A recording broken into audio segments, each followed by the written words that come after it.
For our inverse matrix section, I was hoping to see that we understood how, if we were going to do this by hand, we would find our inverse matrix. So maybe I shouldn't have said use technology, because most technology has an inverse key that will work.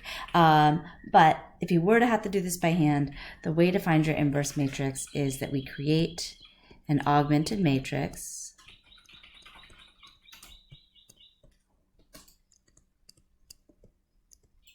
And that augmented matrix is going to include our original matrix A as well as a 4x4 identity matrix, right? And if you wanted to be really good about this, you'd go ahead and even write out what this looks like. Riveting video right here. Watching me write down lots of numbers. 1 0 0 0 0 1.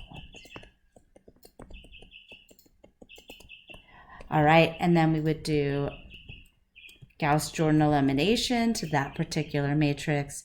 Go find that. The result would give me a now reduced to echelon form of that matrix, which would mean because we know we already spanned, right? We have that identity matrix on the other side. And honestly, a lot of you were really good here. We should have checked to make sure that our matrix was invertible in the first place, that we did have linear independence span, but it's fine. Let's go ahead. And this is going to give us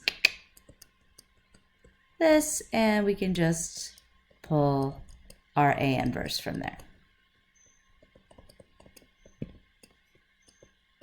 All right, so that's what I was looking for, something along those lines. I just wanted us to not have to go do LE2 again and actually do reduced to echelon form, especially for a 4x4. Bringing along that identity matrix, it would have been kind of a beast. So my hope was just that you shed in some way, we need to get the reduced to echelon form of this augmented matrix, and then our result is going to be now where our identity matrix was. So cool. The second piece of this was, let's go ahead and see if a matrix D is invertible based on some information.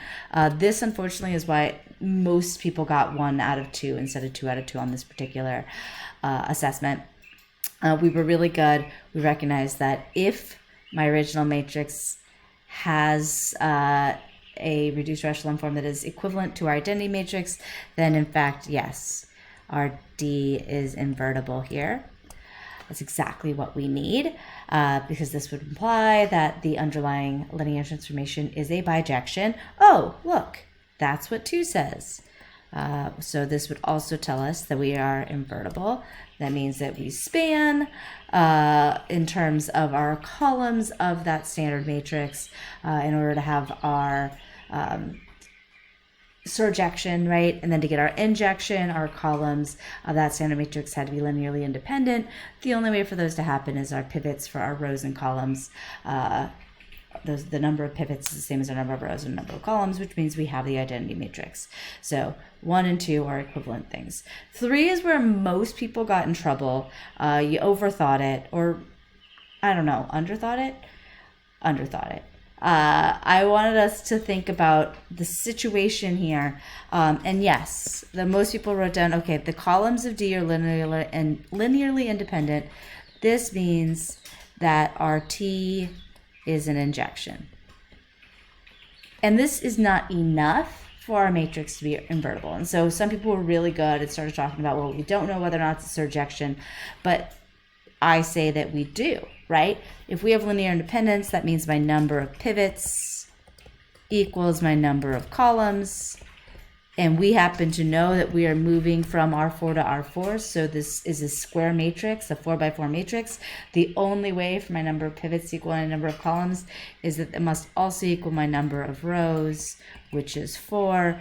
So we can go better than injection, and we can say, because we happen to know the domain and the codomain here, if I have 4 linearly independent vectors, I can definitely span R4.